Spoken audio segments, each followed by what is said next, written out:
Now, I don't know why I'm going to share this last little bit with you about this, because it involves the Constitution. And the U.S. Constitution, this may sound a little bit overboard, but I feel justified in saying it. The U.S. Constitution right now no longer exists.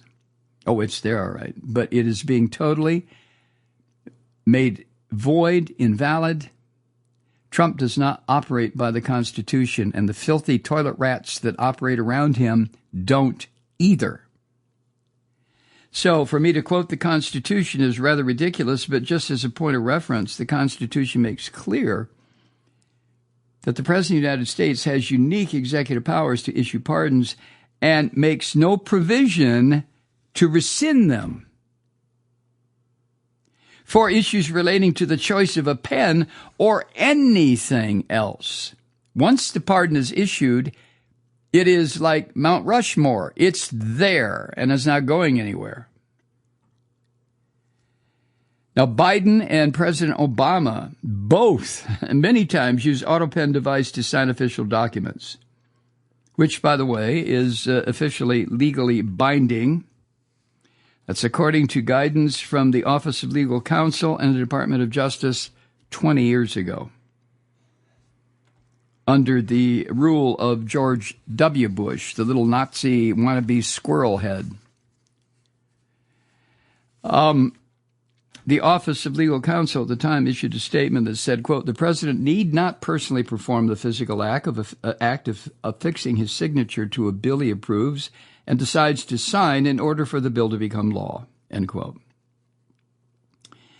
Now, this comment from the toilet rat early this morning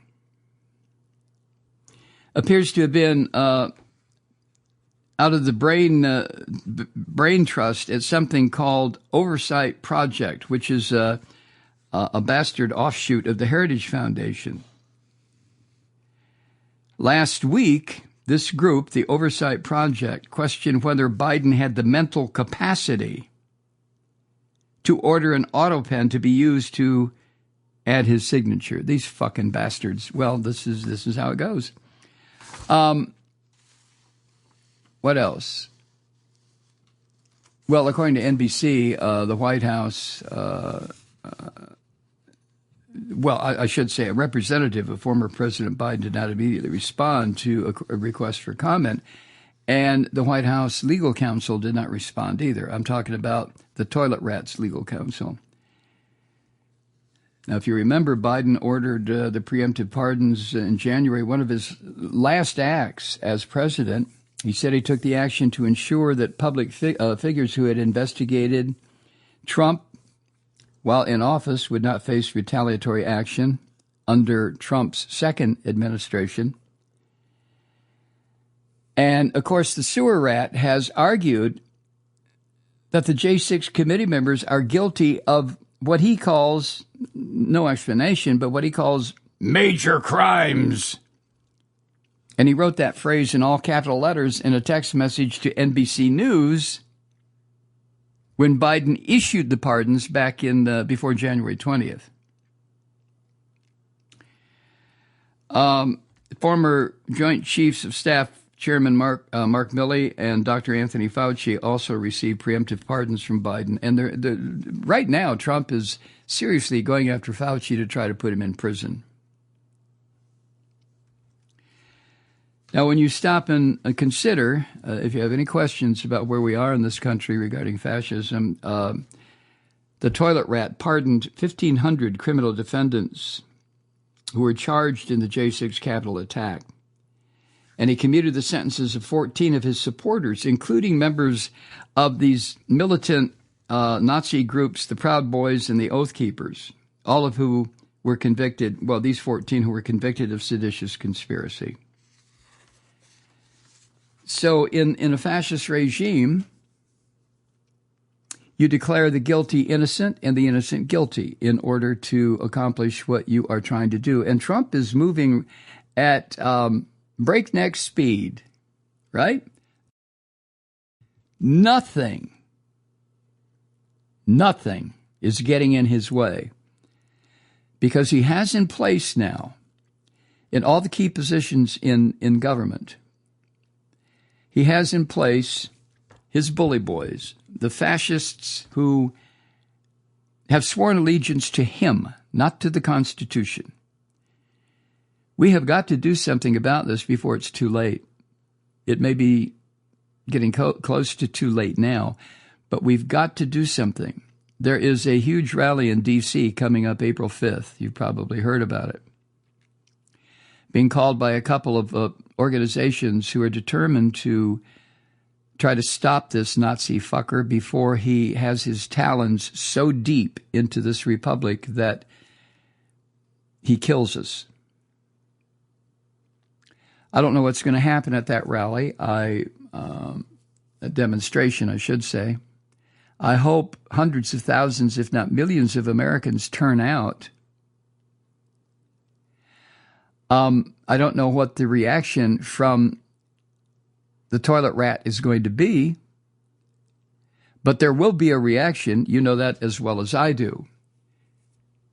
Will people be arrested? Oh, of course. Will people be beaten? Of course. Will people be tear gassed? Yes. And the big one, will people be shot dead?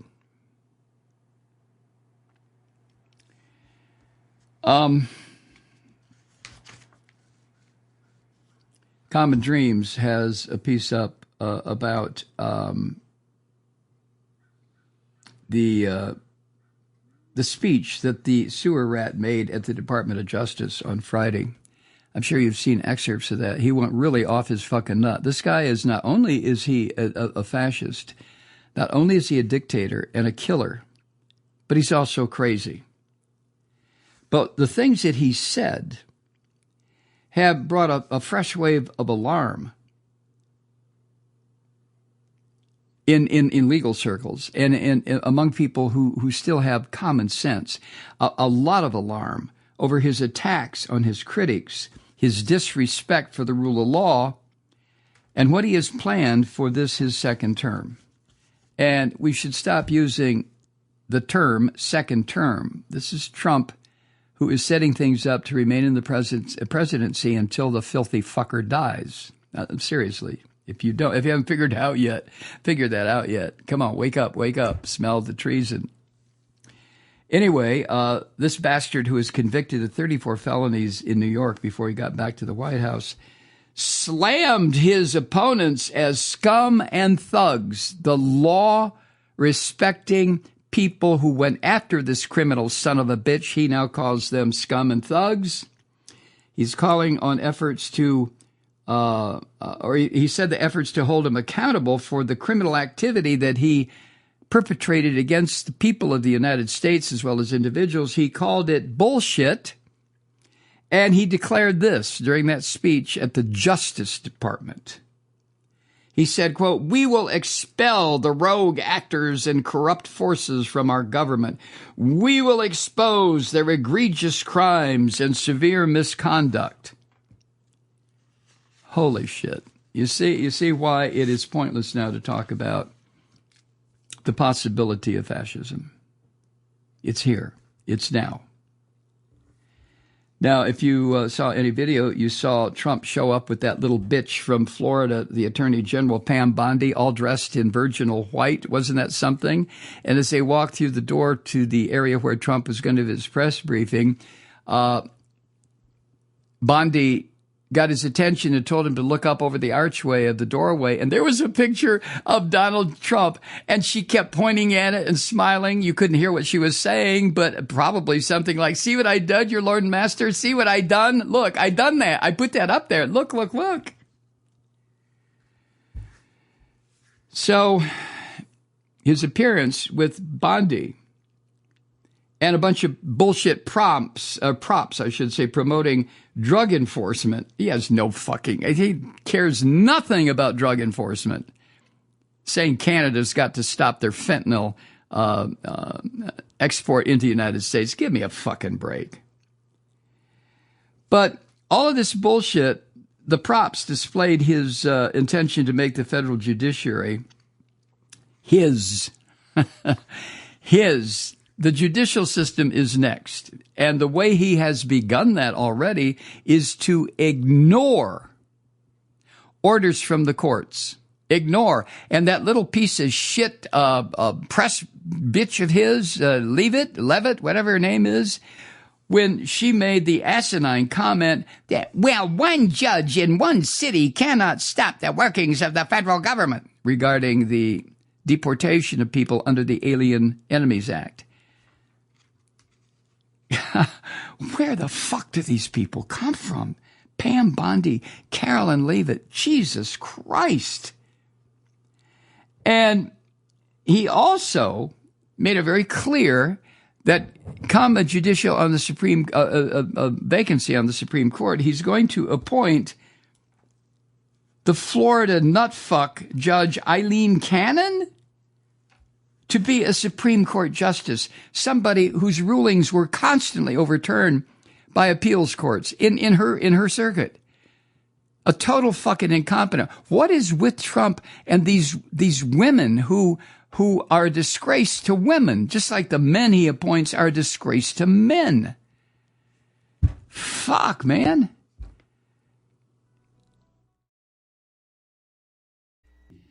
Hi, Truth Seekers. Mike Malloy here. You know, the Progressive Voices Network brings you commercial-free commentary from today's leading progressive radio hosts and pundits, like me, Mike Malloy, 24 hours a day.